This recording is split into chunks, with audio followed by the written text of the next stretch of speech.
Yohanes pasal 15 ayat 1 hingga 11. Alright? Yohanes pasal yang ke-15 ayat 1 hingga 11. Okay, yang sudah mendapatkannya katakan amin. Oh, alright, belum lagi. Okay,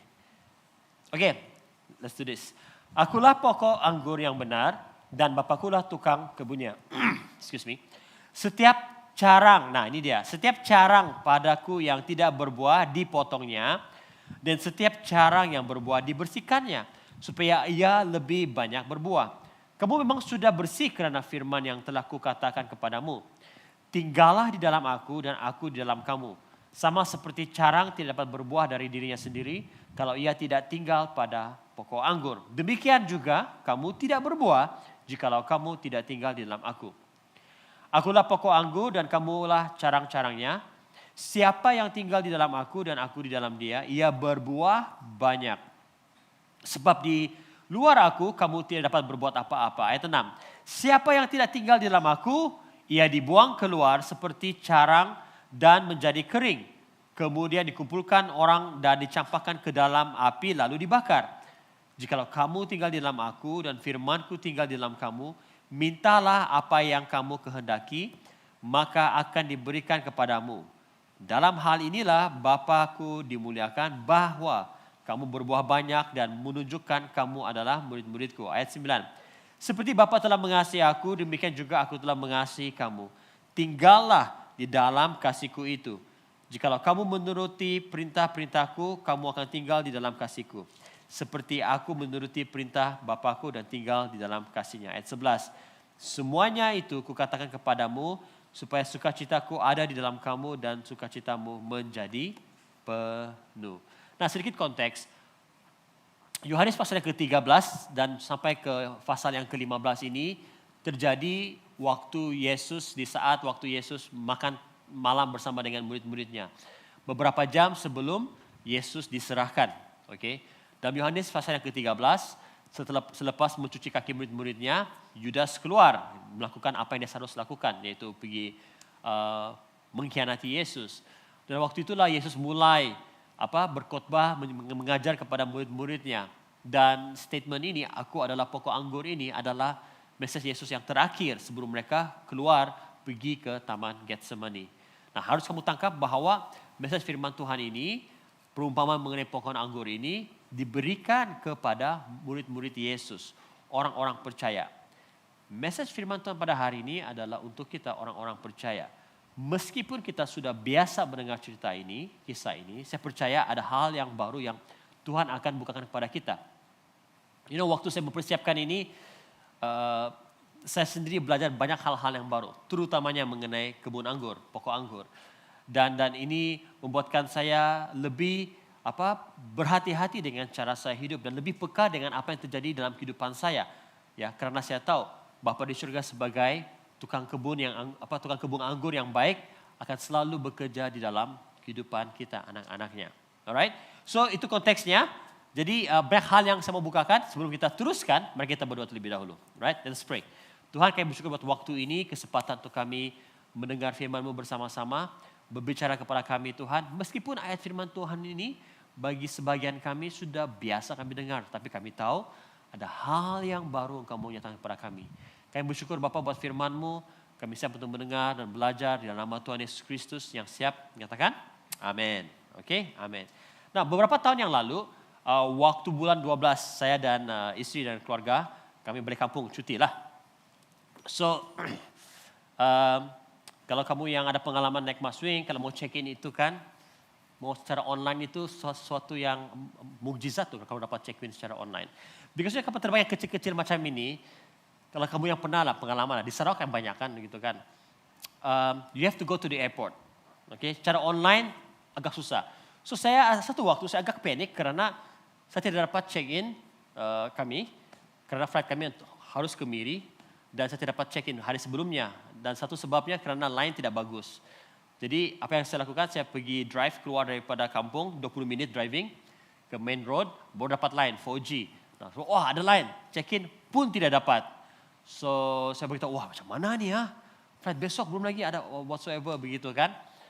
Dipendekkan cerita, cousin saya katakan, tidak apa-apa itu. Pergi saja airport. Pergi saja airport. Ya, dan rupa-rupanya orang yang biasa, orang-orang yang di Sarawak lah khususnya, biasa naik kapal terbang ini, siapa yang perlukan tiket? No worries. Pergi saja airport, saya begitu. Ada tiket kosong kah? Itu saja, macam bapak dia punya airport. But exactly that's what happened. Alright, dengan iman saja. Tiket dia, iman. Yang penting ada duit dan kau pergi iman saja. Betul. That's what happened. For those of you yang Sabah, mungkin kamu jarang pakai kapal terbang yang macam ni. Tapi di Sarawak, kalau tempat-tempat pedalaman yang kecil, ada. So, true enough, the next day, kami awal-awal sekeluarga terpaksa pergi ke airport awal sebab you have to check in dan luggage kan. Sampai di sana, memang ada kami punya semua everything. Dan rupa-rupanya ada orang tunggu.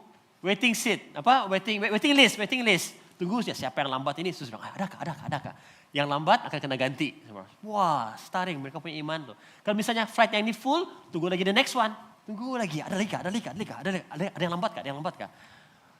So anyway, I got panic sebab apa? Kalau di Kuala Lumpur kita biasa connected kan, ada internet, sedikit mau check in boleh. Check in di mana-mana pun boleh, betul atau tidak? Ya, internet memainkan peran yang sangat penting dalam kehidupan kita sehari-hari. Betul? Pernahkah kamu buat some like bank transaction, and then di tengah-tengah kamu punya buat bank transaction itu, line tiba-tiba putus. Hoi, saya sudah payment sudah masuk payment. Alamak, stres kan atau tidak? Stres betul? Ya, especially apalagi kamu buat video call dengan orang kah begitu, putus-putus begitu, potong steam lah begitu. Mau call pun, internet memainkan peranan yang penting dalam kehidupan kita pada hari ini. Everyone, semua yang ada di tempat sini, saya percaya all of us are connected to internet. Setuju atau tidak? Kalau anda tidak connected to internet, saya mau tahu macam mana kamu survive. Really, honestly, I want to know how you guys survive. Tapi all of us connected to internet. Kamu mau makan, mau naik public transport kah begitu, ataupun mau beli barang kah, apa-apa pun perlu ada internet, correct? Ya, so mungkin kamu bertanya, pasal apa kaitan internet connection dengan khotbah hari ini? Exactly. You see, hari ini pembacaan kita berbicara mengenai bagaimana Tuhan mau kita untuk diam di dalam Dia, ya, di dalam pohon anggur yang benar. Dia adalah pohon anggur yang benar. Kalau kita disconnected daripada internet, kita masih hidup. Kehidupan masih boleh jalan walaupun inconvenience, betul?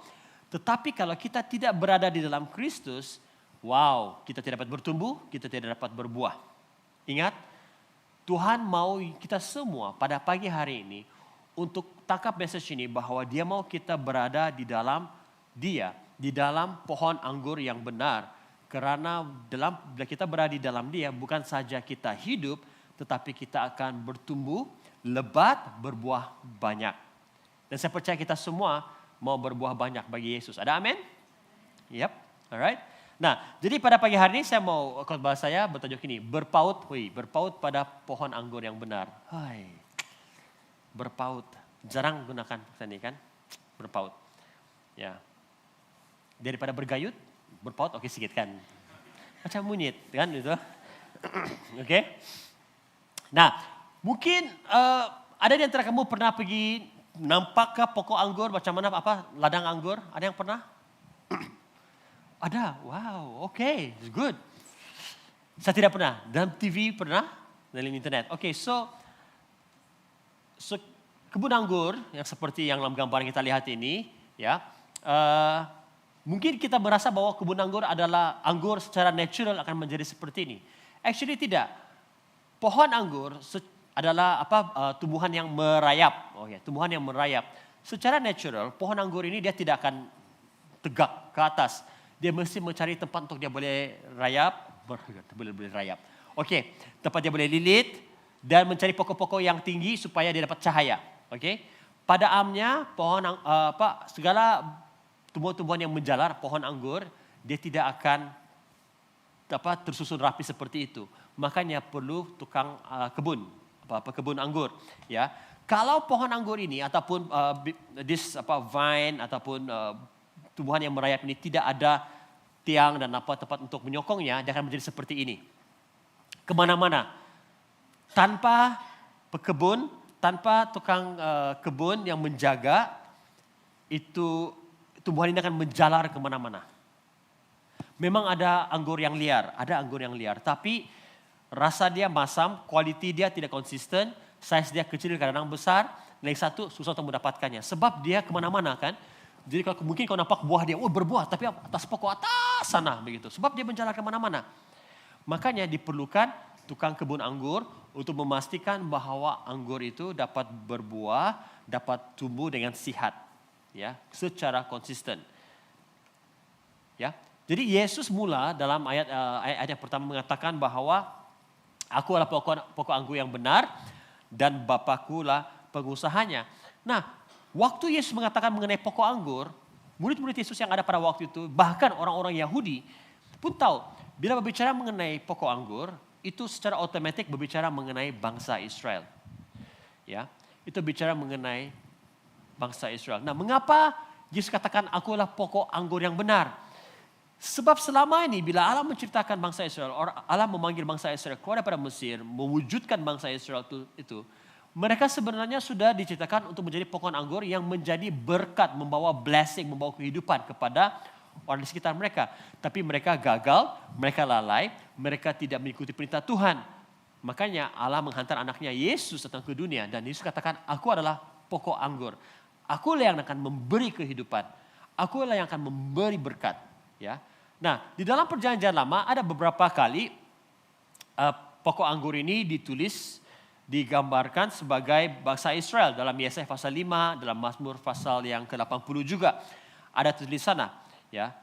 Jadi, mengapakah Yesus menggunakan ilustrasi ini mengenai pokok anggur, dahan ataupun cabang, pokok anggur dan juga pengusaha ataupun the vine dresser dalam bahasa English. Mengapa? Nah, karena Yesus mau mengajar murid-muridnya, namun juga mengajar kita mengenai kepentingan hubungan antara kita, murid Yesus, dengan Yesus, itu pokok anggur, dan juga hubungan kita dengan pengusaha, itu pun ataupun pekebun anggur. Tiga-tiga ini sangat penting, ya, karena dengan cara itu saja kita dapat menghasilkan buah.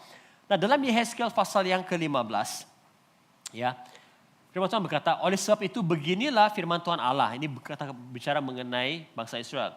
Sebab kayu anggur di antara kayu-kayu di hutan yang kulemparkan ke dalam api untuk dibakar. Begitulah aku lakukan terhadap penduduk Yerusalem.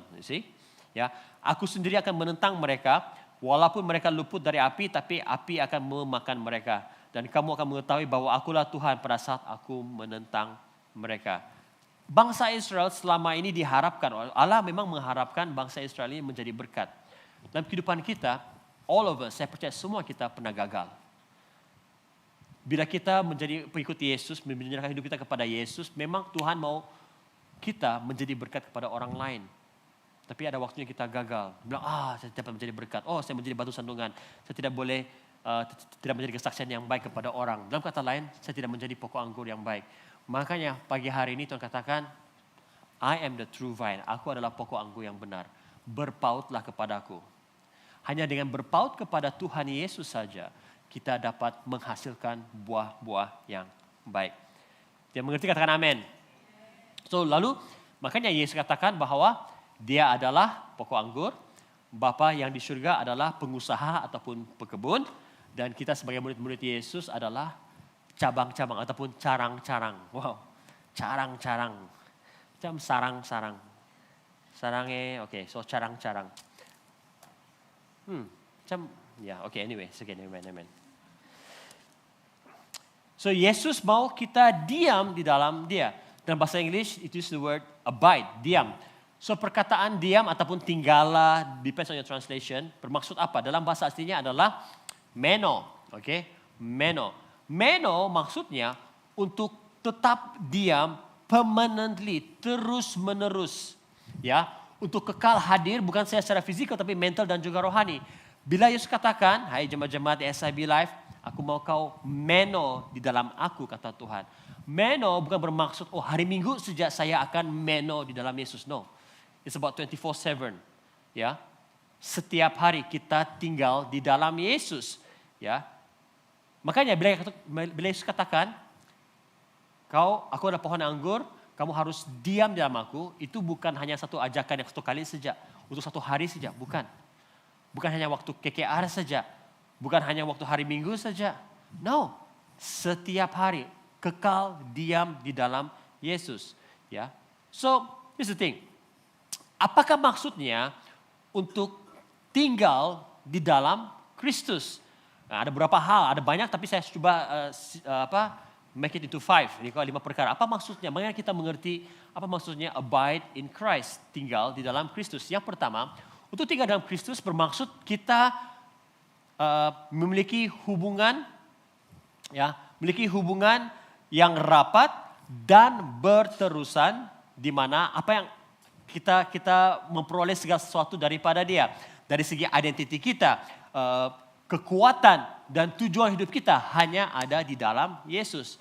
Jadi bila Yesus katakan tinggallah di dalamku, maksudnya kita hidup segala sesuatu mengenai diri kita, apa yang kita mau lakukan semuanya itu bergantung kepada Yesus. Identiti kita, cita-cita kita, masa depan kita, sumber pengharapan kita, semuanya ada di dalam Yesus. Ya. Segala sesuatu itu daripada Dia. Ya. Bermaksud tinggal dalam Yesus maksudnya kita harus connected dengan Yesus. Connected dengan Yesus. Dan ini boleh dilihat dalam kehidupan kita sehari-hari. Ya. Now, let me expand further. Tinggallah di dalam Yesus berbicara mengenai kita intim dengan Yesus. Intim dengan Yesus. Intim dengan Yesus maksudnya kita membangun hubungan kita. Melalui apa kita membangun hubungan kita dengan Kristus? Membaca firman Tuhan, dalam doa, dalam persekutuan bersama-sama dengan orang-orang percaya yang lain, dalam menghadiri ibadah, ya seperti ini, dalam melayani Tuhan. Segala sesuatu yang kita lakukan untuk Tuhan itu bertujuan untuk kita membangun keintiman kita dengan Yesus. Mustahil kita dapat mengenal Yesus dengan lebih dalam, mustahil kita dapat mengenal pohon anggur itu dengan lebih dalam kalau kita tidak spend time dengan Yesus. Kita tidak meluangkan waktu dengan Yesus. Ambil waktu dalam masa kita berpuasa 40 hari ini, ambil waktu untuk kita betul-betul mengasihkan diri, betul-betul fokus dengan Yesus. Ya, ingat, untuk Anda mengenal seseorang itu tidak cukup hanya kenal dia secara online saja. You must meet that person secara physical. Betul atau tidak? Nah, ada yang, tidak apa-apa, it's okay. Yeah, really, seriously.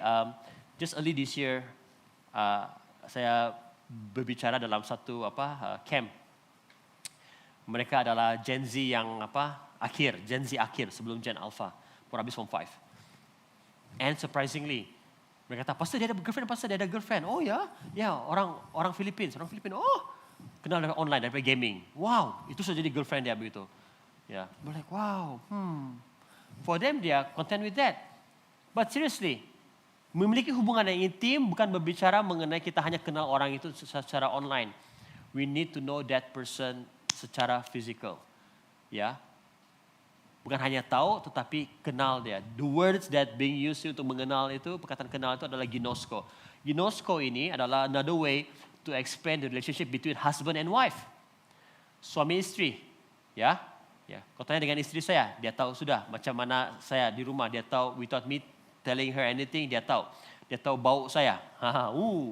Laki aku sudah balik rumah, ya, dia tahu begitu. Dia tahu apa yang saya akan buat. Dia boleh tahu, dia boleh baca fikiran saya, tapi saya tidak boleh baca fikiran dia. Biasalah kan. Anyway, ya, I'm predictable. Okay, anyway, tapi macam ni. Macam mana tahu? Macam mana boleh tahu hal ini? Kerana we spend time together. Ada amin? So, tinggal di dalam Kristus bermaksud kita ada intim dengan Tuhan. Makanya banyak orang suspicious, syak wasangka dengan Tuhan. Kalau ada sesuatu yang buruk terjadi, bilang, Tuhan, kau ni apa nih Tuhan? Apa kau buat ni sekarang Tuhan? Macam kamu spoil saya punya mood kan ni? Karena kita tidak mengenal Tuhan. Tinggal di dalam Kristus maksudnya intim dengan Yesus.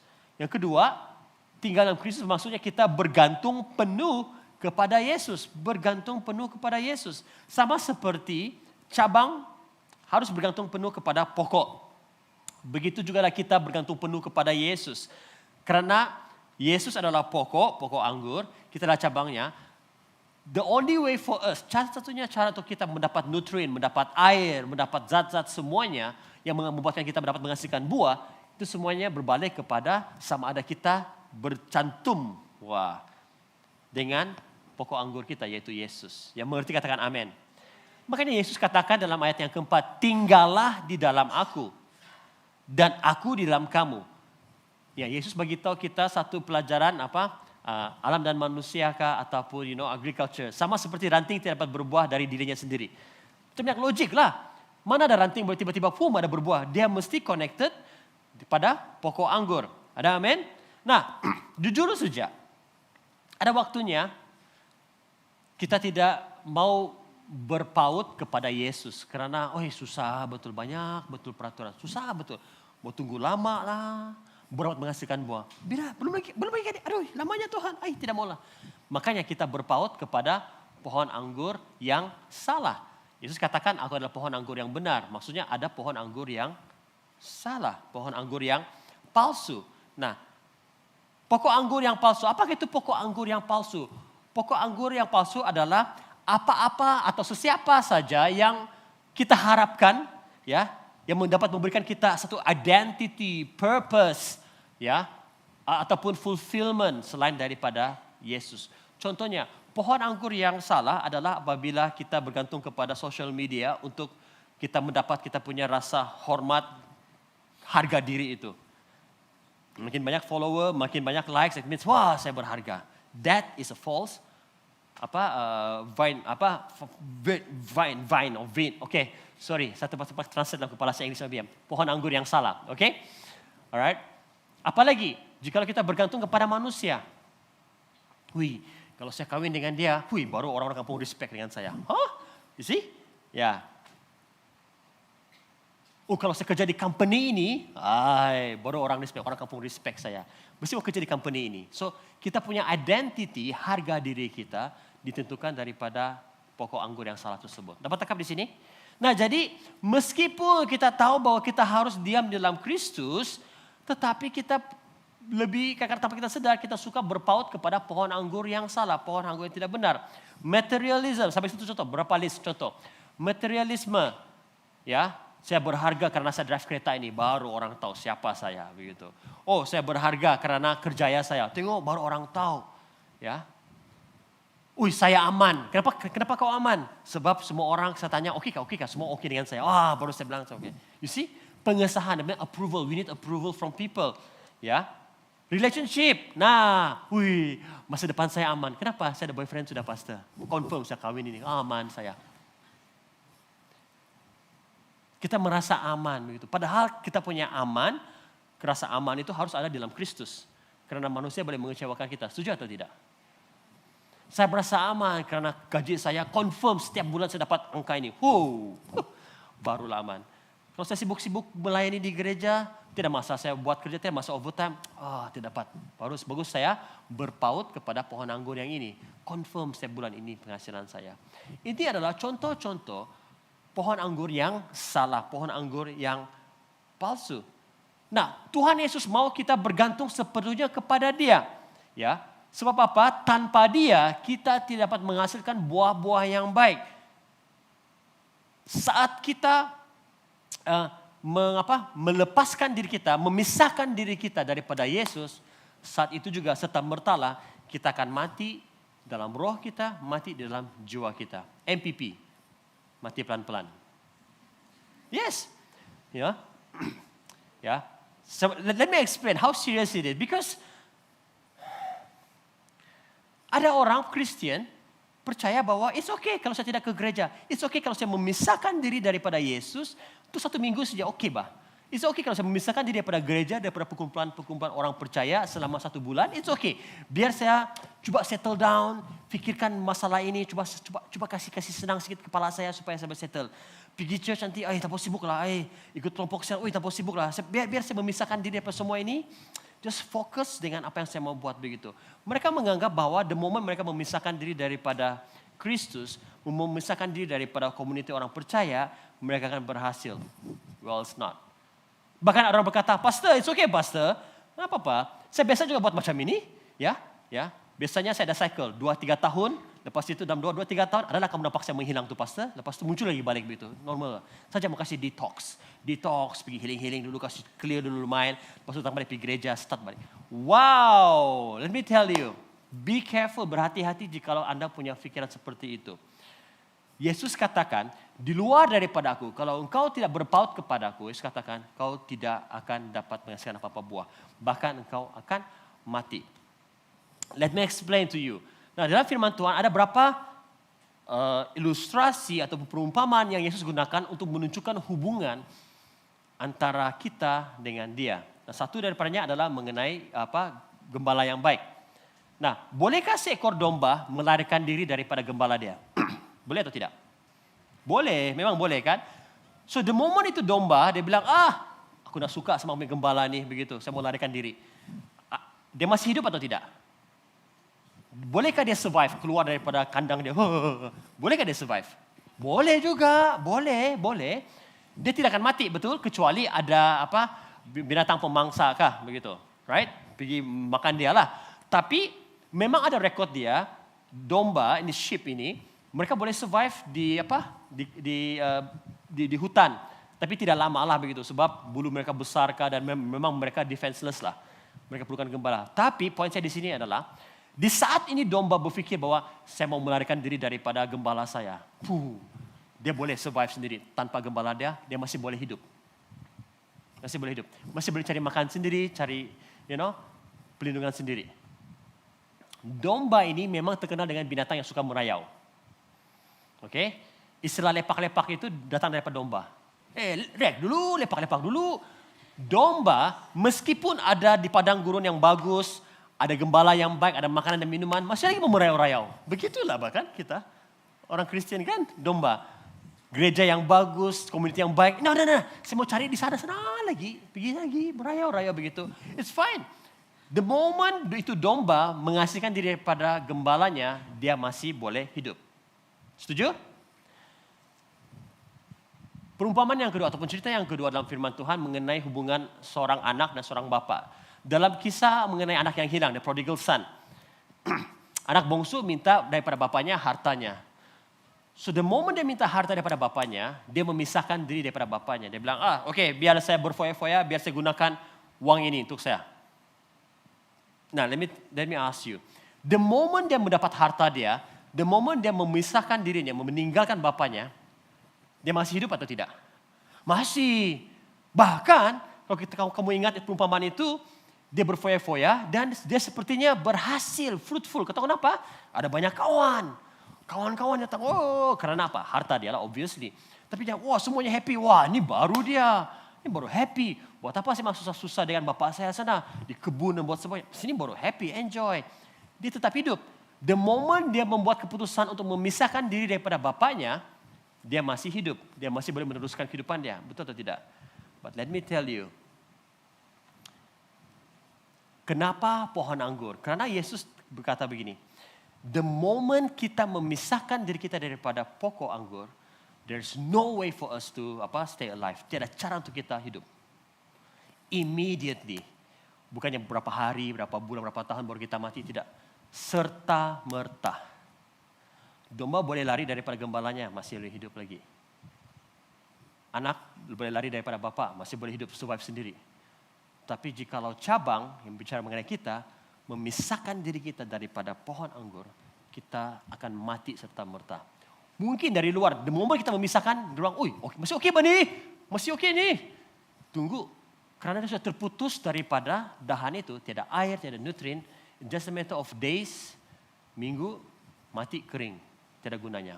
That is the life, kehidupan orang-orang percaya yang sengaja memisahkan diri mereka daripada Kristus. Ya. Makanya Tuhan Yesus katakan, aku adalah pohon anggur dan kamu adalah carang-carangnya. Tanpa aku, kamu tidak boleh hidup, kamu tidak boleh buat apa-apa. I want you guys to take this seriously. Jangan main-main sama Tuhan. Dia bilang, bolehlah saya ambil break sebentar daripada gereja, saya berehat daripada jadi orang Kristen. Tahun yang ke-7 saya bersabat, sabat, berehat daripada jadi orang Kristen. Wow, you try to do that, you will die. Spiritually, and dalam jiwa kamu, ya.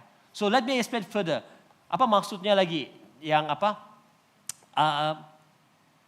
tinggal di dalam Kristus, tinggal dalam pohon anggur. Yang pertama tadi intim dengan Tuhan, ya, membangun keintiman. Yang kedua adalah bergantung penuh kepada Yesus. Dan yang ketiga, ya, tinggal dalam Kristus bermaksud kita mentaati perintah Tuhan, taat sepenuhnya kepada perintah Tuhan, total obedience. Total obedience. Berdiam di dalam Kristus, tinggal di dalam pohon anggur yang benar bermaksud kita mentaati semua perintah Tuhan. Now for those of you yang sudah lama di SIB Life, you know this. Ya. The word of God demands our obedience, not our opinion. Firman Tuhan menuntut ketaatan kita, bukan pendapat kita. Itu firman Tuhan. Bagilah cadangan, bagilah proposal, kamu tidak suka kah, up to you. Tapi ini perintah Tuhan dan menuntut ketaatan kita. Right? That's what I learned. I'm so thankful, karena berada di gereja ini. It really changed the way I look at life. Bila orang, karena saya pergi ke pelayanan baru-baru ini waktu sesi Q&A session, bila saya di Limbang, ada orang tanya soalan kepada saya, dan saya katakan, di soalan adalah, apa pendapat pastor? Ada soalan dia. Then I say like, you know what, pendapat saya tidak penting, karena yang paling penting adalah firman Tuhan. I can share something, and then mungkin kamu suka dengar, tapi pada akhirnya, maybe apa yang saya sampaikan itu mungkin tidak tepat. Kita manusia kan, betul tidak? Pada akhirnya kita harus berbalik kepada perintah Tuhan. Jikalau Anda diam tinggal di dalam Kristus, di dalam pohon anggur, Anda akan mentaati keseluruhan firman Tuhan. Keseluruhan firman Tuhan. Makanya Yesus berkata dalam ayat yang ke-10, jikalau kamu menuruti perintahku, kamu akan tinggal di dalam kasihku, seperti aku menuruti perintah Bapakku. Ketaatan adalah suatu tanda, suatu bukti, katakan bukti, bahwa kita tinggal di dalam Kristus. Ketaatan kita kepada perintah Tuhan adalah satu bukti bahwa kita tinggal di dalam Kristus. Now catch this quote. Iman dan kasih kita kepada Tuhan dapat dilihat melalui ketaatan kita kepada perintahnya. Bukan melalui kata-kata atau posting di media sosial. We can post anything spiritual on the social media, semua begitu. Puji Tuhan, continue doing it begitu. Tapi pada akhirnya, iman dan kasih kita akan diuji saat kita mau taat firman Tuhan ataupun tidak.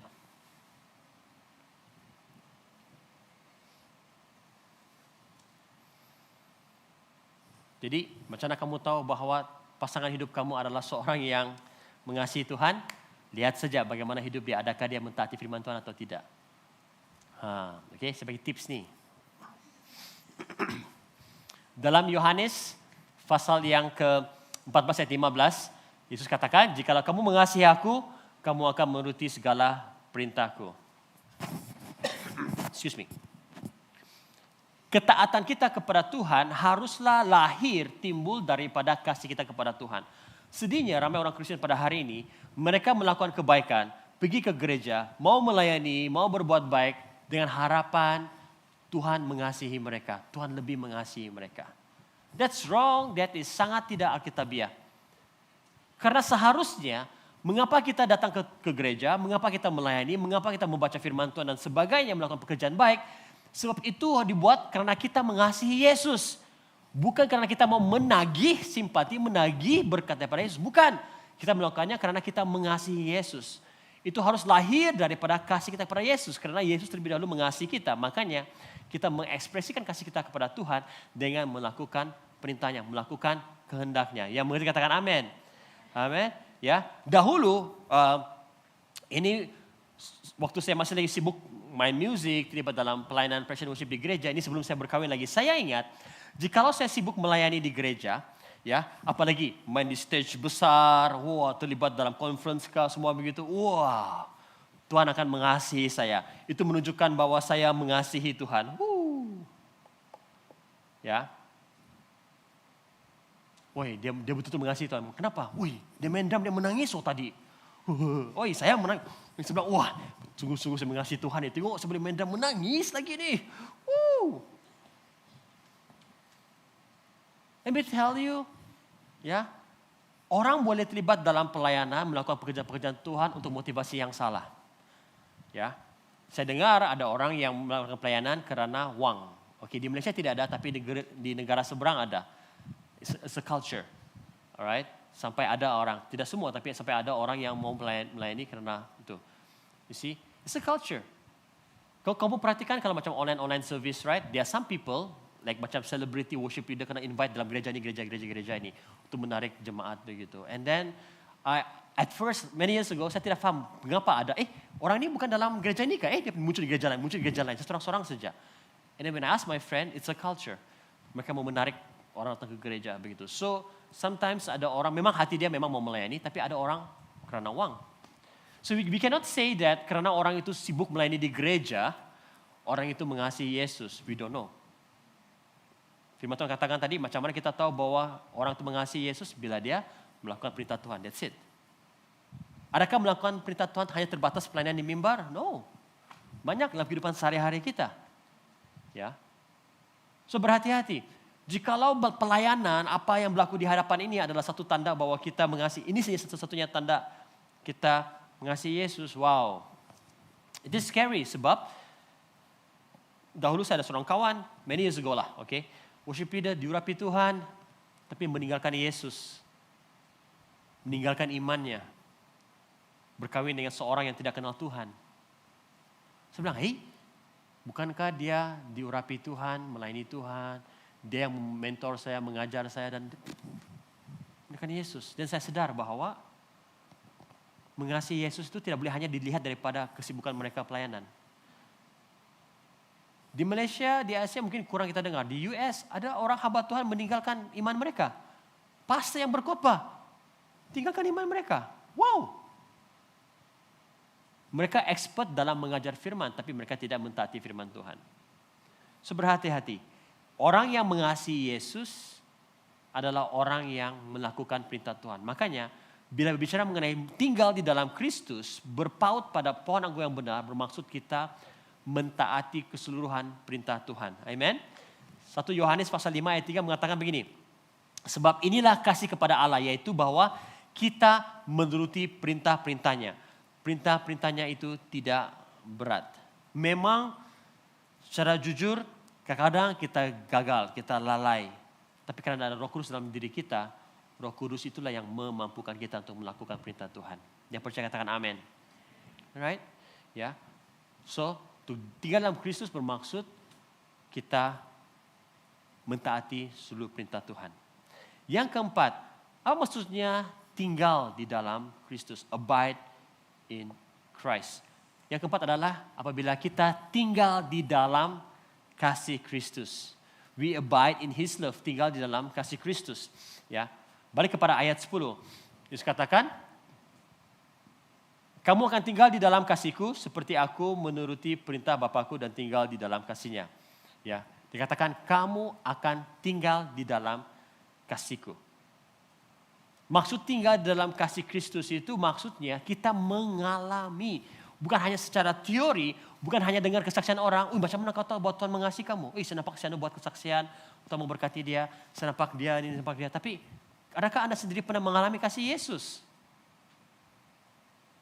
Ya, Yesus itu adalah seorang pribadi yang sangat dekat dengan kita, seorang pribadi yang mengenal pergumulan kita, yang mengenal isi hati kita. Makanya Yesus mau kita tinggal di dalam kasih-Nya. Ya, dan firman Tuhan kata, dan ini saya mau beritahu kepada Anda, ketaatan kita kepada perintah Tuhan adalah cara untuk kita kekal di dalam kasih-Nya.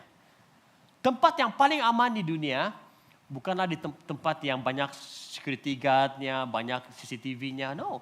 Tempat yang paling aman di dunia adalah di dalam kasih Kristus. Di dalam kasih Kristus. Macam mana kita tetap diam dalam kasih Kristus? Tetap taat melakukan perintahnya. That's it. Ya. Ketaatan kepada perintah Tuhan, diam dalam kasih Kristus, ini dua berkait rapat. Jikalau Anda taat melakukan perintah Tuhan, maksudnya Anda diam dalam kasih Kristus. Jikalau Anda diam dalam kasih Kristus, maksudnya Anda taat melakukan perintah Tuhan. Dapat tangkap di sini? Alright? Ya. Dan Yesus sendiri menunjukkannya kepada kita bila dia berkata begini, just as I have kept my, maksudnya dia katakan sama seperti aku menuruti perintah Bapakku dan tinggal di dalam kasih-Nya. Just as I have kept my Father's commandments and remain in His love. Yesus sendiri menunjukkan teladan kepada kita semua untuk tetap kekal diam di dalam kasih Tuhan. You know, saya spend hours, berjam-jam membaca artikel, tengok video mengenai proses penanaman anggur, mengurus kebun anggur ini. Ya. Tidak mudah untuk mengurus ataupun menanam kebun anggur, tidak senang. Makanya di Malaysia susah betul mau dapat. Saya rasa adalah dulu ada kena cubalah, saya tahu baru yang bakalan. Karena sejuk kan, but I don't know how it goes. But here's the thing. Kebun anggur ini, pohon anggur ini, ya senang terdedah kepada ancaman-ancaman, maksudnya suhu yang panas melampau ataupun musim dingin yang sangat sejuk. Ya, mereka tidak boleh terlalu ekstrim, right? Ya, dan pokok-pokok ini, cabang-cabang ini hanya dapat survive kalau mereka berpaut ataupun mereka bergantung kepada pohon anggur tersebut. So, itu bicara mengenai musim panas, musim kemarau, musim kering, dan juga musim winter, musim sejuk. Apapun musim yang Anda lalui pada hari ini, ingat, asal Anda berpaut kepada Kristus sebagai pohon anggur yang benar, you will go through. Anda akan melalui musim tersebut, dan pada waktunya nanti kamu akan menghasilkan buah. Kunci dia tetap berpaut kepada pohon anggur yang benar. Kamu lihat di gambar ini kan, ini musim winter. Kalau kau tengok, aduh, pastor, macam mati saja ini, tidak daun, tidak berbuah. Yes, bagi kita yang tidak ada pengalaman menanam pohon anggur, kita bilang, alamak, rugilah nih, punya banyak nih rugi. Tetapi bagi orang yang mengusahakan kebun anggur, mereka kata perfectly fine. Kerana ini musim winter. So itu pokok anggur itu masuk ke stage dormancy. Maksudnya dormancy? Macam beruang kan dia akan what's the word they call? Hibernate. So tumbuhan pun sama juga. Jadi musim sejuk, ya, pohon anggur ini dari luaran kelihatan seperti tidak berbuah, tidak ada daun, langsung macam matilah ni. No. Ini cara mereka melindungi diri mereka, dan cabang-cabang ini hanya dapat hidup kalau mereka tetap bergantung kepada, melekat pada itu dahan. Mungkin ada dalam kehidupan Anda pada hari ini, kamu perhatikan kawan-kawan kamu yang lain, kamu sepertinya tidak berubah. Macam tidak apa-apa aktiviti pun, saya macam freeze ya saya. Yang lain semua sibuk, ada saya buat ini. Macam sukses, berhasil. Kau macam relax saja begitu. But hey, maybe itu adalah musim winter bagi kamu. Beritahu saja, chill, tak apa-apa. Kamu ya sibuk-sibuklah kamu. Semua pencapaian, post di social media. Biar kali terakhir kamu update kamu di social media, tahun lepas pastor. It's okay. Ada orang yang setiap hari, setiap orang begitu kan. Macam saya dengar ada satu orang itu kan, kalau dia lari dia mesti mau update begitu. I don't know. That is like just want to update begitu orang yang dia masih hidup lagi begitu. I don't know. Just don't follow that guy. But here's the thing, sometimes there's season di mana kita seperti tidak ada buat apa-apa. Sepertinya tidak buat apa-apa. But you know what? As long as we attach, berpaut kepada pohon anggur yang benar, you know there's something is happening in us. Tunggu waktu saja. Ada amin? That's why ini sangat mengubah perspektif saya mengenai melihat orang-orang Kristen, melihat kamu semua. Dahulu saya ingat kalau misalnya kalau ada orang yang, pastor mau mulai ini pastor, ini bagus berbuah nih. Kalau orang yang diam-diam saja saya bilang, ini mungkin dia malas mau melayani, tidak apa-apa dan apa-apa cari orang yang aktif-aktif nih. But it totally changed perspektif saya. Ya, semungkin di tempat kerja kamu, di tempat tinggal kamu, di mana kamu belajar, kamu berbuah di sana. So go ahead. Kunci dia tetap tinggal dalam Kristus, ya. Jikalau kamu tinggal di dalam aku dan firmanku tinggal di dalam kamu, mintalah apa saja yang kamu kehendaki dan kamu akan menerimanya. Wah, ini ayat yang paling kena suka. Semua orang Kristen bilang, apa saya minta pun Tuhan bagi? Yes, apa yang kau minta Tuhan bagi? Ya. Tapi kenapa saya berdoa Tuhan tidak bagi ini? Sebab apa? Kau tidak tinggal di dalam dia. Saya pergi gereja juga saya baca Alkitab juga tapi kau tidak menangkap isi hati Tuhan. Bila kita tinggal di dalam Kristus, hati kita itu sejajar dengan hati Tuhan. Ya, saya suka ada kawan saya dulu kan orang Jawa, sejajar, Wagner. Kamu gimana? Okay, anyway. I don't know why. Sorry, please.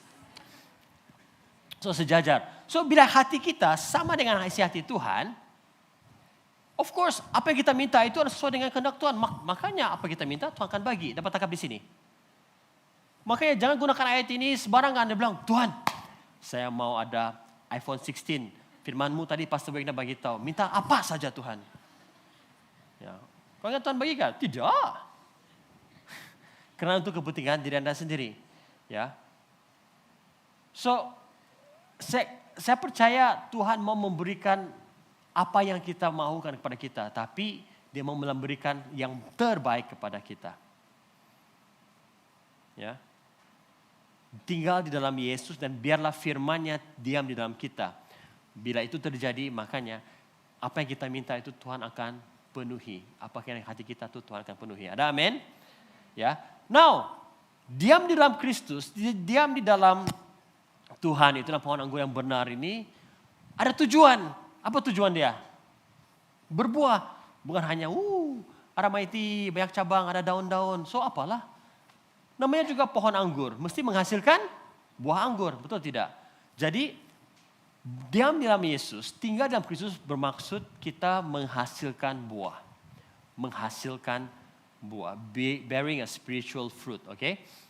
Menghasilkan buah. Dalam ayat 4 dan ayat 5 pembacaan kita tadi, Yesus terus menerus mengatakan bahwa tanpa Dia, di luar Dia, kita tidak dapat melakukan apa-apa. Kita tidak dapat menghasilkan buah. Nah, pohon anggur adalah pohon buah, betul? Oke. Pohon buah, apa yang diharapkan daripada pohon buah? Dia mesti menghasilkan buah. Tapi kamu tahukah, tidak semua pokok buah menghasilkan buah. Pernah tidak? Kamu yang ada kebun-kebun begitu kan, ada yang, rugi sih saya tanam ini, tidak buah begitu. Kasih baja, kasih siram. Kami punya pokok avocado kami. Forever dia dalam life kids. Berapa tahun sudah dia life kids saja dia. Kecil saja, maksudnya kecil lah. Sekolah minggu saja, nak pandai matang-matang. Tapi tidak apa-apa, di rumah pastor. Kita percayakan potensi dia. Anyway, so 2 bulan yang lalu, saya mencantas pokok mangga. Nah, ini bukan rumah kami. Saya lupa ambil gambar pokok anggur kami sebelum saya potong dia. Pokok anggur pula, pokok mangga kami sebelum saya potong. Dan itu memang di depan rumah kami. Kalau pokok anggur, wow, pasal. Ya. So, besar. Besar. Sejak kami pindah ke sana, di rumah kami di Dengkil tahun 2020, kami sudah tanam, ya, disiram dengan doa dan firman Tuhan. Haleluya. Jangan bagi malu pastor, masih berbuah. Sudah bertahun-tahun tumbuh besar, hijau. Siapa ada sarang burung lagi atas dia. Tapi dia tidak melakukan tanggung jawab dia sebagai pokok buah mangga. Tidak ada buah mangga muncul. Jiran-jiran punya pokok mangga yang rendah-rendah pun muncul. Itu kucing boleh main-main lagi itu buah mangga. Betul, kamu tahu pokok mangga yang rendah tuh. Ya, kami orang yang betul besar, ada sarang burung lagi begitu. Tidak apa-apa, hijau banyak. This is not right. Mandul kah apa ini? So saya pergi Google, mesti mau apa? Cantas. Apa namanya cantas kayak itu? Prune. The English is prune. So saya potong, ya, tanpa ada manual, tanpa dapat konsultasi, saya potong sejak begitu. And then potongnya pun yang ya tidak beretika lah begitu. Saya bawa saya punya dahan. I want to show you. So ini sebahagian saja. Ini kecil saja nih, sebenarnya ada lagi besar tau. Tidak buat kereta. Ini aku bilang, besarnya pas? No, ini kecil saja nih, tinggi tau. So saya potong lah. Lalu saya potong sini, potong. Saya tahu apa objektif dia, yang penting saya buat sesuatu lah. Ya, potong. Mau kasih show sama bini saya kan, yang saya buat kerjakan begitu. Nanti dia ingat saya tahu khotbah saja. Atau lari saja, pandai buat kerja-kerja, Ni, so saya buat lah. Pas potong dia bilang, saya potong juga dia lagi, potong lagi ni kan. Kan pasti tidak alang-alang potong sini saja kan. But itulah ya, proses pembelajaran saya. So, sebelum saya potong ini, kamu tahu ini, semua ni banyak daun. And then kawasan depan rumah kami agak redup, betul, because of pokok mangga. By the way, ini sama di Facebook, entah pokok mangga siapa. Tapi rupa dia macam tu. Here's the thing. The moment pokok dahan ini dipotong, the moment dia terputus daripada dahan dia punya pokok dia tidak boleh menghasilkan apa-apa. Betul atau tidak? Automatically dia mati. Setuju atau tidak? Nggak kisahlah kau datang, pastor sayang nih pastor. Saya percaya kau ada potensi, saya percaya kau percaya, kalau asal kau percaya kau akan pasti menghasilkan buah begitu. Kau berdoalah untuk dia. Kau pergilah kasih manja-manja dia begitu, tuanglah air atas badan dia begitu semua, dia tidak akan hidup. Dia tidak akan hidup. Karena apa? The only way untuk cabang ini menghasilkan buah adalah apabila dia berpaut ataupun attach kepada pokok anggur tersebut. Yang mengerti katakan amin. Ya, makanya Yesus katakan, the only way for us, satu-satunya cara untuk kita menghasilkan buah adalah apabila kita diam di dalam Dia. No way untuk kita kalau terpisah macam ini, biasa sendiri-sendiri, nah pandai-pandailah kau, matilah kau. Ya, apakah buah yang kita harus hasilkan? Nah, Yesus katakan dalam Galatia, firman Tuhan dalam Galatia pasal 5 ayat 22, ini adalah buah. Ya, kasih, sukacita, damai sejahtera, kesabaran, kemurahan, kelemah lembutan, sebagainya. Ini adalah buah yang di-expect, yang diharapkan. Yang diharapkan daripada kita. Macam saya juga expect, sudah tanam pokok mangga, betul, expect lah ada buah mangga, tapi tidak ada pula. Ya, the funny thing is, ya, saya potong semua dahan kan, ada satu dahan yang ada daun-daun yang ada sarang burung, tinggal, lucu betul, semua botak habiskan pun ada satu tengah-tengah. Terus bini saya bilang, kenapa kau biar tuh? Saya bilang, ada sarang burung. Ya tapi iyalah, kasih jadilah, potong, tumbang. Terus anak saya bilang sarang burung, apa boleh buat? Ini pokok mangga, bukan tempat sarang burung begitu, pergi cari pokok yang lain. Oke, anyway. Karena objektif dia adalah untuk menghasilkan buah. Tapi kalau tidak menghasilkan buah, harus kena potong. Nampak kejam kan? Pastor kejamnya pastor. Ada potensi betul pastor. Let me explain later on. Gitu. Ya. Mengapa kita bergumul di dalam kehidupan kita dalam hal mengasihi orang? Susah betul mau mengasihi dia pastor, serius. Dia boleh. Tapi saya susah pastor. Kalau boleh jangan kasih sama-sama dengan saya, pastor. Mengapa susah kita untuk mendapatkan sukacita? Sikit-sikit semua, bad luck. Nak bagus lah pastor. Nak bagus pastor, semua nak bagus. Ya. Matahari ada cahaya yang cuaca yang baik pun, nak bagus lah pastor. Nak bagus. Hujan pun, nak bagus lah pastor begitu. Semuanya nak bagus, tidak sukacita, ya. Tidak ada damai sejahtera, sikit-sikit pada matilah ni pastor, matilah ni pastor. Kenapa? Karena kita tidak diam di dalam Kristus. Makanya kita tidak dapat menghasilkan buah roh ini. Because we want to do it on our own. Ya. Dalam pembacaan kita daripada Yohanes 15 ayat pertama hingga 12. Perkataan kasih itu 8 kali Yesus sebutkan. 8 kali. Tuhan mau kita tinggal di dalam kasih-Nya. Jangan menganggap bahwa kasih Tuhan itu adalah seperti kita mengasihi manusia. Kasih Tuhan itu tidak ada syarat. Kasih Tuhan tetap mengasihi kita tanpa apapun yang kita lakukan, ya Tuhan sudah mengasihi kita. Amen. Ya.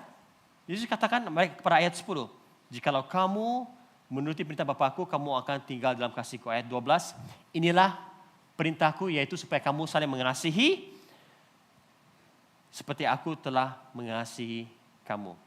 Perintah. Inilah perintahku, yaitu supaya kamu saling mengasihi. Itu perintah. Yang kau pandai memandai mau pilih kasih, ini tidak mau, ini mau begitu. Nasib baik malaikat tidak pergi tampar kan. Itu perintah lah, bukan pilihan. You know. Ketaatan pada perintah Tuhan adalah satu perintah, bukannya pilihan. Ya. Di luar Kristus kita tidak dapat menghasilkan apa-apa buah, sama seperti dahan yang sudah kena pohon yang kena potong ini.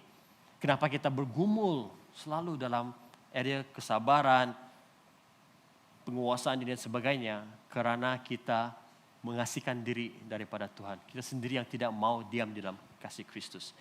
Ingat, ya, diam di dalam Kristus bermaksud kita menghasilkan buah. Seseorang itu tidak boleh dikatakan bahwa wah dia sudah menjadi orang percaya, dia memang diam, hidupnya diam dalam Kristus. Tapi dari dulu saya kenal dia, masih juga bukan jenis orang yang penyabar. Marah-marah, sedikit marah. Dari dulu sampai sekarang saya jumpa dengan dia, sedikit cemas lah, panik lah, sedih. Bilang, right? Now, this is the thing.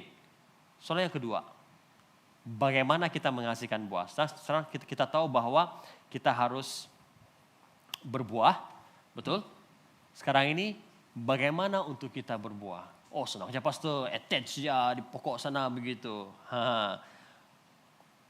You see, Yesus menggunakan ilustrasi ini berbicara mengenai pohon anggur, pengusaha kebun anggur ini untuk menunjukkan mengenai hubungan kita dengan dia dan juga hubungan kita dengan Bapa kita di surga, yaitu seorang pengusaha anggur.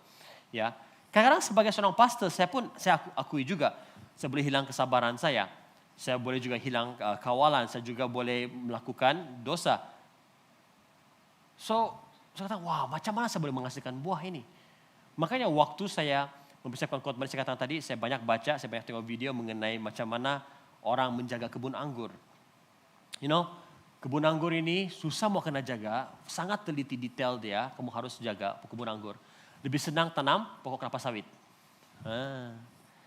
Tauge pun senang mau tanam. Pokok mangga pun lebih senang daripada pokok anggur. Pokok anggur is not easy.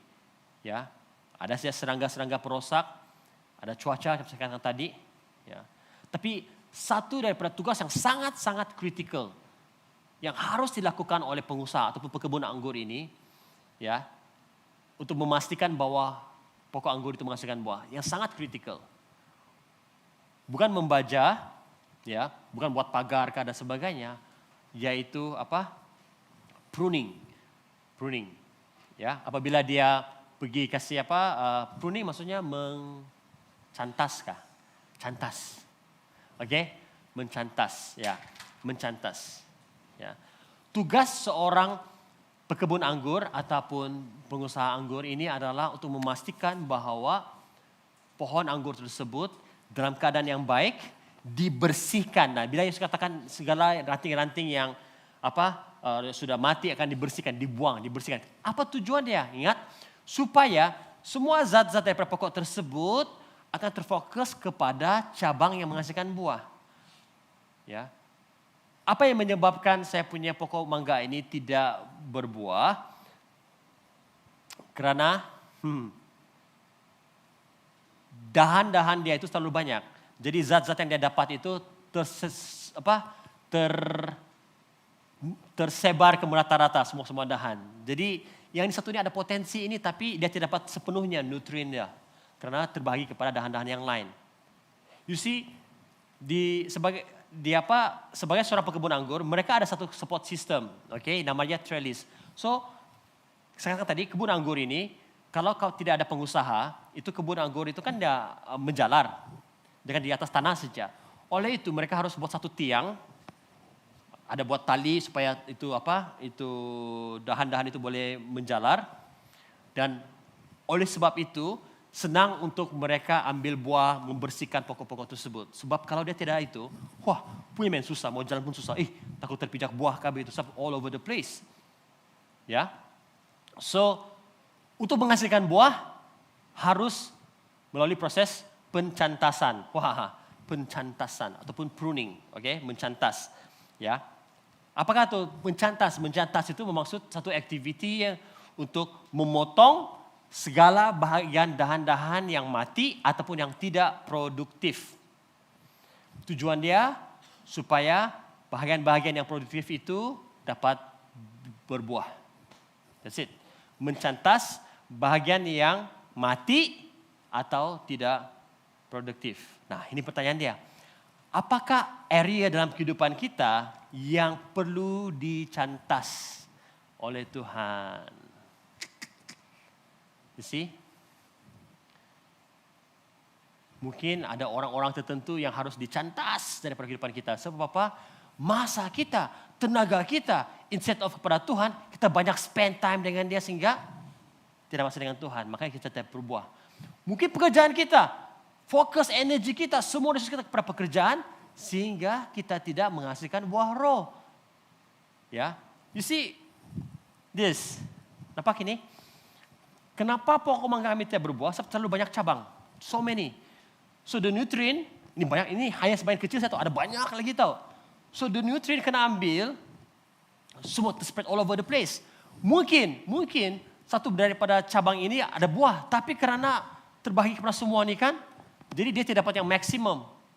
Dalam kehidupan kita, we are busy with this, busy with our work, busy with our relationship, busy with our hobby, busy sampai tidak satu pun yang berbuah. Nampak macam, wow, hijau, wow, so good. Tapi tidak berbuah. Makanya tugas Tuhan, Allah Bapa di surga sebagai pengusaha kebun anggur adalah mencantas, ini sudah nih. Mencantas yang tidak berbuah. Dia potong, aduh sakit. Macam saya, halang-halang, habis, Yes, this can talk about all kind of commitment yang tidak sepatutnya ada. Ya, waktu pandemic, one of my favorite hobbies yang saya suka buat, especially kalau macam Sunday lepas lepas online service, saya akan pergi main bicycle, pergi masuk ke hutan, extreme sports, begitu. Tapi sejak buka church macam ni physical, so many things happen. Sometimes saya cuba juga cari masa untuk pergi itu, tapi tidak dapat. Tuhan putung itu that particular branch, so that my time, my energy tidak banyak ke sana, so that I can spend time with my family or spend time with ministry, do something else. Masih ada lagi itu basikal saya tersidai di sana. Tunggulah satu hari nanti saya pergi. You know? Yeah, but those days was good. Tapi because if you committed to so many things, habis. Waktu pandemic, ramai orang gunakan hari Minggu untuk ada hobi yang baru, pergi healing because online kan. That's why something new. Wow, sesuatu yang baru, tapi tidak berbuah. Gara-gara terlalu banyak perkara-perkara yang baru, kamu committed to all these things yang tidak membawa kamu dekat dengan Tuhan, itu menyebabkan Anda tidak menghasilkan apa-apa buah. Menjadi orang Kristen yang begitu-begitu saja. Mati pun tidak juga, berbuah pun tidak juga. Padahal Yesus mau kita berbuah. You see, mungkin cita-cita pribadi, tambah fokus, cita-cita pribadi. Pastor, tunggulah, saya mesti mau target saya mau dapat 1 juta dulu, baru saya boleh datang ke gereja melayani Tuhan. Kalau selagi saya tidak capai ini, tidak. Tapi dalam dia mencapai ini, ada lagi. Pastor, target saya mau sihat, jadi saya mesti pergi gym. Jadi saya tidak boleh pergi ke kelompok sel. Sebab apa? Ini mesti mau fokus sini. Supaya mau kaya, mesti sihat. Tapi pastor, saya kan single lagi kan. So, relationship penting pastor begitu. So many things. So many activities. Sehingga mengabaikan Tuhan. Are you guys catching what I'm trying to say? Ya, makanya sebagai pengusaha kebun anggur yang baik, Allah Bapa bilang, aduh, kau diciptakan untuk berbuah. Kalau saya biarkan kau macam ini, right? Kau tidak akan mencapai kau punya tujuan hidup. Makanya Tuhan harus mencantas beberapa dalam kehidupan kita. Ya, tidak bermaksud bahwa pekerjaan itu jahat. No, poin saya di sini adalah apapun hal-hal yang ini, keuangan, hobi, harta benda ini, kalau itu mengalih perhatian kita daripada Tuhan, kalau itu membuatkan kita tidak bertumbuh dalam Kristus, ini adalah benda-benda yang harus dipotong. Ya, saya masih ingat dulu waktu saya masih lagi aktif, waktu saya masih bujang lagi waktu itu, I already get into the music industry. Pada satu kali saya terfikir, satu tahun saya tidak mau terlibat dalam pelayanan supaya saya boleh fokus membangun career saya sebagai pemuzik. Dan saya puji Tuhan, kita ada pemuzik profesional dalam gereja kita yang main bass tadi, si Nathan sama si Iko. Diorang hari Minggu pun diorang dapat datang juga melayani. Ya, kelompok sel pun mereka datang juga, puji Tuhan. Tapi saya seorang-seorang saja kan. Jadi sebagai ketua muzik saya, tolong jangan jadwalkan saya dalam pelayanan. Saya akan datang bila saya ada, saya akan free, saya akan main begitu. Dia pun tidak boleh komen lah, because saya kan pemuzik profesional. Tidak mau kehilangan pemuzik profesional daripada gereja kan. Saya ingat bilang, inilah nih, sebab apalagi saya seorang pemuzik yang freelance. Freelance ini macam on call anytime. Ada duit, ada job, oke, pergi begitu. Jadi ada beberapa kali di mana saya sudah committed untuk melayani kan. Waktu latihan itu kan, kena beritahu, Wagner, hari Minggu, kau bolehkah ada event? Alamak, saya melayani lah, mungkin dapat. Saya bilang, macam mana mau kaya kalau macam ini? Begitu. Tuhan kan mau kita kaya. Kasih rohani lagi begitu. Ya. So saya memilih. Now, so what happened? Adakah saya berbuah di sana? Mula-mula nampak macam oke karena ada banyak network. Tapi kamu tahu apa? Ingat, the moment saya sengaja memisahkan diri saya daripada Kristus, daripada tubuh Kristus, pelan-pelan, just a matter of time, saya akan mati. Really, true enough, saya tidak lagi berdisiplin dalam kerohanian. Berdoa baca firman Tuhan, tidak lagi berdisiplin. Tidak memberi persepuluhan. Bahkan datang ke gereja pun. Waktu itu belum lagi ada online service tahu. Zaman-zaman dulu mana ada online service kan. Still inconsistent. Kena tipu duit oleh event company. Panat-panat, terus dia kena bayar. Begitu. Dijanjikan ada event boleh main dengan artis nih, kita bikin tour nih, bagus-bagus, tidak jadi apa semua. Saya bilang penat-penat saja begitu. Saya bertobat, right? Dan saya sadar bahwa bila ada area dalam kehidupan saya yang tidak sejajar dengan hati Tuhan, dengan firman Tuhan, dia akan potong. Yes, and that what happened. Nah pada waktu itu terjadi saya tidak tahu. Selepas beberapa tahun lepas itu, matang sedikit sudah si Wagner ini, baru saya bilang, oh betul. Kamu tahu ada kawan-kawan saya yang dulu rapat dengan saya sudah tidak lagi rapat. Kami punya friendship yang dahulunya bagus, be close. Boleh lepak saya pukul 3 pagi lah begitu. Wah, berakhir dengan cara yang tidak baik lah begitu. Gaduh lah begitu. Ya, saya kehilangan uang, ya, senang jatuh sakit. Saya tinggal bersama-sama dengan saya sebenarnya sendiri, tidak bersama dengan family saya. So because of that, saya boleh buat apa yang saya mau. Dan karena itu juga bahaya, karena saya sudah membuat keputusan untuk memisahkan diri daripada komuniti orang percaya. Akhirnya saya tidak berhasil. Ya. Bagaimana kita tahu bahwa Tuhan sedang mencantas kehidupan kita? Bila apa yang kita usahakan itu tiba-tiba tidak berhasil. Suddenly orang itu tidak kontak kita. Wih, apa nih? Apa salah saya? Tuhan, pastor, apa salah saya Tuhan? You know? Bila apa yang kita lakukan itu tidak berhasil. Kalau sudah kena potong, jangan pergi lagi kejar-kejar dia. Jadi saya what I mean, baik di antara kita, Allah Bapa sebagai pengusaha kebun anggur sudah potong tak memisahkan itu daripada kita sebab dia mau kita bertumbuh. Kita bilang, aduh Tuhan sayang ini, coba kasih lakat balik ini. Lucu kan? Kalau saya pergi dekat ini balik di pokok mangga saya ya tuh, lucu kan? Tapi banyak kita orang Kristen membuat macam itu. Boleh nih, ada harapan nih, ada harapan ini. Ada harapan ini. Padahal that's the reason kenapa Tuhan mau mencantas kita, to prune us, memisahkan kita daripada segala komitmen-komitmen yang tidak membuatkan kita berbuah. Ya. Tanpa Tuhan sebagai pekebun anggur, tanpa Yesus sebagai pohon anggur, kita tidak dapat berbuah. Kita tidak dapat berhasil. Ya. Kebun anggur memerlukan pengusaha anggur untuk memastikan bahwa dia menghasilkan buah. Dan kamu tahu apa? Kebun anggur ini, proses pencantasan, pruning season ini selalu berlaku sebelum harvest. Menuai. So, apa yang berlaku adalah, let's say ini dahan yang masih bagus kan. Jadi kalau pekebun anggur nampak, wih ada tunas dia, wih ada bunga-bunga. Bunga ini sebagai tanda bahwa ini akan menjadi buah bah. Jadi, oh apa dia buat? The moment dia detect itu, dia potong semua yang tidak ada. Sayang bah ini, ada potensi bah ini begitu. No. Pastikan semua ini pergi ke bahagian dahan yang ada buah. Itu yang dilakukan oleh pekebun anggur. Tapi Tuhan, saya baru mau start ini. No. Ini menghasilkan buah ini. Tuhan, saya baru mau start. Ini orang baru mau kenal saya nih Tuhan. Begitu, no. Ini sudah menghasilkan buah. So you have to cut. Aduh Tuhan, objektifnya untuk menghasilkan buah bah. Right? Now here's the thing. Apa akan terjadi jikalau tidak ada pekebun anggur? Kita akan menjadi seperti tumbuhan yang saya katakan tadi, dengan merebak kemana-mana. Berbuah, maybe. Tapi ingat, apa yang macam pokok mangga kami. Apa yang menyebabkan pokok kami tidak dapat berbuah? Sebab terlalu banyak cabang dia, nutrien dia kemana-mana. Sama juga macam pohon anggur. Jika tidak terfokus, dahan mana yang mau difokus untuk jadi ada buah itu kan? Kemana-mana saja itu, nutrien itu kemana-mana, maka dia akan merebak kemana-mana. Nampak, got something new, wih, ada tunas baru, tunas baru. Tapi tidak semua tunas itu menghasilkan buah. That's why not everything new in your life, something that will bring fruit to your life. Tidak semua hal yang baru dalam kehidupan, ini pasti berbuah nih. No.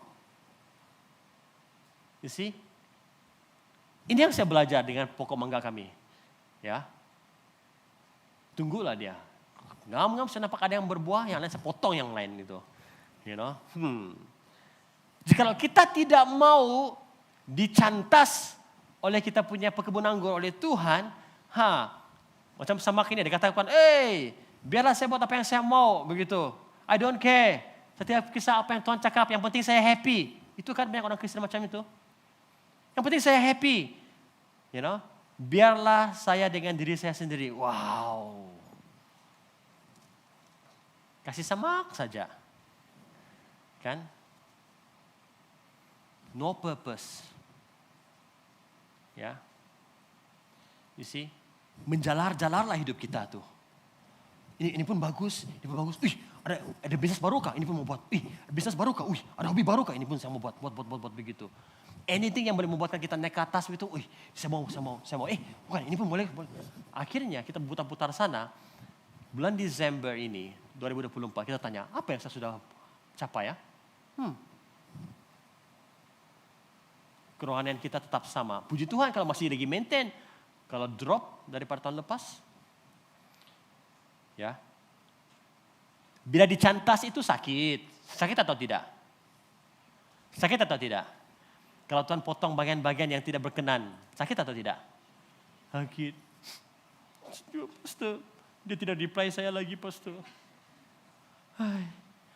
Ya makanya Tuhan tahu. Kau balik-balik tension. Kau punya jiwa kau gundah gulana gara-gara si Anu ini begitu. Saya nampak dia meninggalkan kau. Dia bilang, baru kau tenang. Balik-balik mau kejar dahan yang sudah kena potong. Begitu. Come on. Sakit. Tapi itu kebaikan kita. Right? Kamu tahu pohon anggur yang sehat adalah macam mana? Macam ni. Pohon anggur yang sehat. You see ya. Tengok. Yang tinggal. Sebenarnya kalau kamu close up. Kamu nampak yang lubang-lubang ini kan. Ini adalah beberapa dahan-dahan yang kena potong. Potong. Sebab the moment pekebun anggur nampak yang sudah berbuah tu kan, dia akan kasih bersih. See? Ini pun ada, dia kasih daun-daun semua kan cabut. Pastikan terfokus. Bayangkan ini, pohon anggur ini, tahan ini. Dan ini, tujuan dia adalah supaya menghasilkan buah. Makanya Yesus kata, barang siapa tidak tinggal di dalam aku, ia dibuang keluar seperti ranting dan menjadi kering. Kemudian dibakar. Ini mesti mau dibakar. Kamu tahu, ranting-ranting ini, kalau sudah kena buang, jangan kena biar macam mana. Kalau di kebun anggur, semua ranting-ranting, cabang-cabang yang sudah kena potong tuh, tidak dibiarkan di situ saja. Biar dia mereput, organik. No. Itu kenapa? Catch this. I didn't mention the first service. Dahan yang reput, yang mati, akan menarik perhatian serangga-serangga pemusnah. Dan bila serangga-serangga itu datang, buat lubang dalam itu, bermaustatinlah dia di dalam itu, dan akan memberi kesan kepada kebun anggur yang lain yang sihat. That's why, when there is a dead trees ataupun branches in your life, bila Tuhan sudah potong begitu, bakar. Maksudnya, jangan lagi balik, jangan lagi tengok, sayanglah, jangan lagi. Karena itu akan mempengaruhi kehidupan kamu. Bila Tuhan sedang bekerja dalam kehidupan kamu, jaga itu. Ya. Jadi bagi kita mungkin kita bilang, aduh sayanglah, rugi dah pastor, saya sudah beli ini, saya sudah invest ini dengan dia, sekarang Tuhan sudah mencantas. Memang rugi, of course rugi. Tapi ingat, Tuhan lebih peduli mengenai keadaan rohani kita. Ya. When we focus on our feelings, God is more focused on our spiritual well-being, keadaan rohani kita. Kita fokus menangis. Kenapa? Ada dua jenis tangisan, Mbak. Kalau di gereja ada dua jenis tangisan. Tangisan pertobatan. Tuhan, memang berdosa nih. Jahat dosa ini Tuhan. Saya mau berhenti melakukan dosa. Itu tangisan pertobatan. Tangisan kedua, tangisan kecewa karena tidak dapat apa yang dia mau. Tuhan, kenapa saya tidak dapat dia Tuhan? Bukan bertobat, kecewa tidak dapat. Bila Anda kecewa, kamu kecewa karena apa? Karena kamu sadar bahwa ada benda-benda yang tidak sepatutnya dalam kehidupan kamu, ataupun kamu kecewa sebab Tuhan memisahkan kamu daripada benda-benda yang kamu suka buat. You understand what I mean or not? Ya, that's why apabila kita fokus pada perasaan kita, Tuhan lebih fokus pada kesejahteraan, our spiritual well-being. Ya, ingat, bila kita berbuah, dua perkara ini akan terjadi. Pertama, Tuhan dimuliakan, Bapa dimuliakan. Dan yang kedua, orang akan kenal bahwa kita adalah murid-murid Yesus. Nah, berbuah ini memuliakan Bapa di surga dan membuatkan orang kenal bahwa kita adalah murid Yesus. Amen. Nah, gambar pokok mangga tadi itu saya ambil daripada Facebook lah, entah siapa punya. Because sebelum saya potong saya tidak sempat ambil gambar. You know. But saya ada gambar pokok yang saya tebang. Bukan tebang sebenarnya. Kalau tebang itu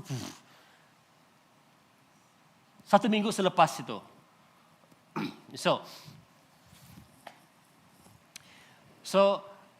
Abaikan yang ini, yang ada tunas-tunas ini. Tapi pokok ini macam ini saja tahu. Langsung tidak apa-apa, for 1 week. Helena, dia ketawa, dia bilang, matilah ini pokok. Tapi saya optimis. Sebagai hamba Tuhan. Saya bilang, engkau bisa. Selagi engkau berada di dalam apa? Ini kan dahan kan, cabang. Selagi engkau berada dalam dahan, pohon ini, dan ada akar, pasti bisa. Wah, 1 week after that, ada tunas dia. Haleluya. Sebab ini jadi ilustrasi khotbah. Tidak tahu pula hari ini kan. 2 minggu lepas saya ambil gambar ini.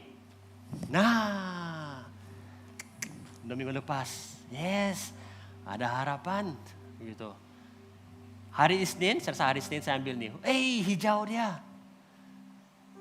You know, yang lucunya, I don't know why. Saya cakap sama di pokok, be patient, kau akan pasti berbuah. Ucap sama pokok sendiri. Misalnya pokok pastor kan, mestilah. You know, saya excited. I mean, I'm looking forward. Saya tidak tahu sama ada ini akan berbuah atau tidak, tapi I learned that the moment saya nampak ada tanda-tanda dahan itu menghasilkan buah, saya pastikan saya kasih cantas dahan-dahan yang lain. Pastikan semuanya ke sana begitu. That will be another sermon illustration, alright? Ya. But this is the thing, karena Tuhan sangat mengasihi kita, Tuhan mau kita diam di dalam Dia, dan Tuhan pastikan bahwa Dia akan mencantas segala apa-apa hal dalam kehidupan kita yang tidak membuatkan kita berbuah. Bila itu terjadi, memang agak sakit, tapi itu untuk kebaikan kita. Amen. Diamlah di dalam Tuhan. Diamlah di dalam Kristus karena Dia adalah pohon anggur yang benar. Nah, saya mau akhiri dengan kisah ini. Seorang missionary bernama Sadhu Chelappa. Oke. Sadhu Chelappa, ya. Dia ini sudah lama dia sudah meninggal. So, this guy dia dalam pelayanannya di Madras, India. Satu malam sebelum dia tidur, tiba-tiba Tuhan beritahu dengan dia, Sadhu, oke, keluar daripada rumah, lari. Bah, mau tidur sudah dekat pagi, Sadhu, keluar dari rumah, lari. Dia bilang, apa ini? Tapi karena dia seorang yang mengasihi Tuhan, dia taat dengan perintah Tuhan, ya dia taatlah. Dia bangun, keluar dari rumah dan lari. Dia lari. Dia tanya, Tuhan, sini kah? Lari lagi. Wah, mereka waktu malam, ini malam tau. Lari, entah apa dia buat. Sampai berhenti di satu pokok yang besar, dia berhenti. Tuhan, sini kah? Ya, sini. Tidak orang. Bunyi cengkrik. Krik. Imagine, ini malam.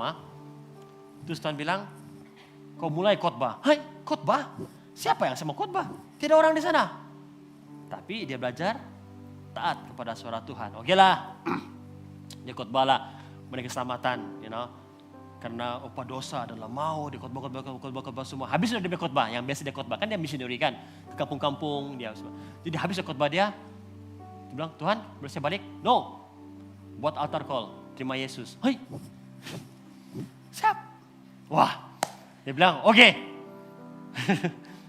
Kalau ada yang mendengar di sini yang mau menyerahkan hidupnya kepada Yesus, maju ke hadapan sekarang.